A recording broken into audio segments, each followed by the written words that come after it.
বিশেষ করে যে কোনো সরকার কাজ আমরা আপনাদের কাছে দাবি জানাই যে আগামী বারাকারবাদ ত্রিবাইবাদ এবং কৃষ্ণবাদ থেকে নদী খনন করে বঙ্গোপসাগর পর্যন্ত নিয়ে আসবেন সেটা হলো ইসলামী সমন্বয় পরিষদের দাবি।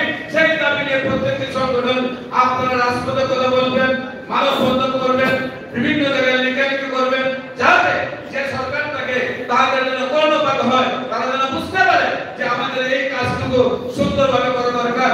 বিশেষ করে আমি অনুরোধ করবো যে এমনি ভাবে আমাদের আরো অনেকগুলি বিষয় রয়েছে। আপনারা দেখেন এশিয়া উপমহাদেশে প্রত্যেকটি দেশ থেকে 4 লক্ষ 5 লক্ষ টাকা হজ করা হয়, কিন্তু আমার দেশে 7.5 লক্ষ টাকার নিচে হজ করা যায় না। আমরা বলবো এই বৈষম্যকে দূর করতে হবে।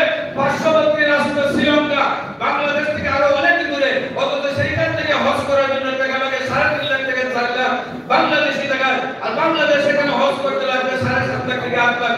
যে হজ উমরায় করা যায় 1.5 লক্ষ টাকায়, সেই হজ আবার কিভাবে 7.5 লক্ষ টাকা হয়? সেই বৈষম্যগুলো দূর করার জন্য সেই সিন্ডিকেট যারা গঠন তাদেরকে শাস্তির আওতায় বিচার করার জন্য আমরা দেখতে পাই আপনার সারা বিশ্ব জুড়ে যেখানে সিএনজি বিক্রি হয় প্রত্যেকটি সিএনজি মূল্য 3 থেকে 4 লক্ষ টাকা, অথচ আপনার ঢাকা শহরে একটি সিএনজি মূল্য 29 লক্ষ টাকা কিভাবে হয়?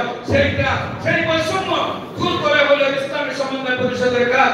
সারা বিশ্ব জুড়ে একটি রিক্সা বিক্রি হয় 4,000 থেকে 5,000 টাকা, কিন্তু আমাদের দেশে গুলশান, বনানী, উত্তরা, বারিধারা, এবং বসুন্ধরা যেগুলা একদম লাক্সারি এরিয়া, সেইখানে একটি রিক্সার মূল্য হলো 50,000 টাকা।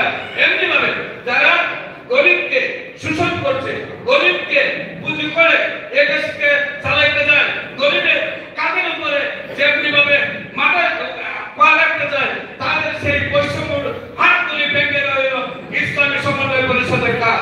সম্মানিত দেশবাসী, বিশেষ করে আমাদের ইসলামী সমন্বয় পরিষদের নেতৃবৃন্দকে বলবো, আপনারা আজ থেকে ওয়াদা করুন যে আমরা রাজনীতি নিয়ে হানাহানিতে যাব না, ধর্ম নিয়ে আমরা হানাহানিতে যাব না, আকীদা নিয়ে আমরা হানাহানিতে যাব না।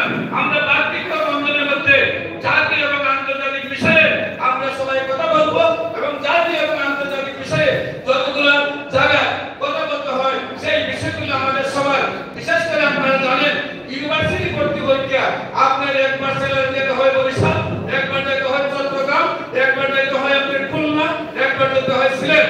এই সময় তাদের লেখাপড়া অত্যন্ত গুরুত্বপূর্ণ, কিন্তু 8টা বিভাগে দৌড়ে 3,24 দিন বা 1 মাস সময় নষ্ট হয়ে যায়। সেইখানে যদি এসসি পরীক্ষার মতো, ইন্টার পরীক্ষার মতো, মেডিকেল পরীক্ষার মতো যদি ইউনিভার্সিটি ভর্তি পরীক্ষা কেন্দ্রিক হলো, তাহলে আপনার আমার সন্তানগুলি এইভাবে কষ্ট করতে হতো না। আমি মনে করি প্রধানমন্ত্রী সন্তান হলে তাকে পরীক্ষার জন্য দৌড়তে হয়, সাধারণ রিক্সাওয়ালা সন্তান হলো পরীক্ষার জন্য এইভাবে দৌড়তে হয়।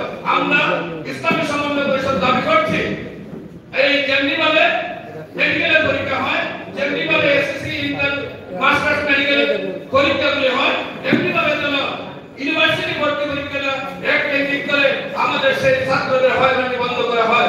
বিশেষ করে আমরা বলবো এক এক দিন এক এক কথা নিয়ে আমরা এক একটা বিষয় নিয়ে আমরা সরকারকে জানাবো, সরকার যাতে সিদ্ধান্ত নিতে পারে। বিশেষ করে এই বিষয়গুলি আমরা আরো অনেক অহরহ বিষয় রয়েছে, যেমন এদেশে মেডিকেল পড়তে 9.4 পরে ভর্তি করার কথা, কিন্তু এ প্লাস দুটোতে পাওয়ার পর 4 লক্ষ ছাত্র পরীক্ষা দিয়ে মাত্র 10,000 ছাত্র ভর্তি হতে পারে, বাকি 3,90,000 ছাত্র বাইরের কান্ট্রিতে লেখাপড়া করতে গিয়ে আমার দেশের কোটি টাকা বাইরে চলে যায়। তারা প্রতিষ্ঠিত হলে আমাদের দেশের সমস্ত সম্পদ বিক্রয় করে মা বাপ সহ তারা বাইরে চলে যায়। আমার দেশের সম্পদ হারায়, মানুষ হারায়, শক্তি হারায়, অর্থ হারায়। কিন্তু আমরা যদি তাদেরকে এদেশে মেডিকেল পড়ার সুযোগ দিতাম, চীনে যদি 1 পয়েন্টে মেডিকেল পড়ার সুযোগ দিতে পারে, আমার দেশে দিলে অসুবিধা নাকি? সে যদি পরীক্ষায় পাস করতে পারে, আমাদের অসুবিধা নাকি? সে যদি মেডিকেলে আমার বাংলাদেশের সব মানুষ যদি ডাক্তার হয়ে যায়, তাহলে সারা বিশ্বের মানুষ আমাদের কাছে চিকিৎসার জন্য আসবে, সেটা আমার অসুবিধা কি? কিন্তু আমরা দেখা যায় কয়েক লক্ষ মানুষের মধ্যে একজন ডাক্তার আমাদের ভাগে পড়ে না। ডাক্তাররা যেভাবে খুশি যখন 50 লাখ টাকা খরচ করে লেখাপড়া করতে হয়, তখন সে আবার কর্মজীবনে এসে সেই তার পাওনা টাকাকে উদ্ধার করতে চায়। আমরা চাই এদেশের লেখাপড়া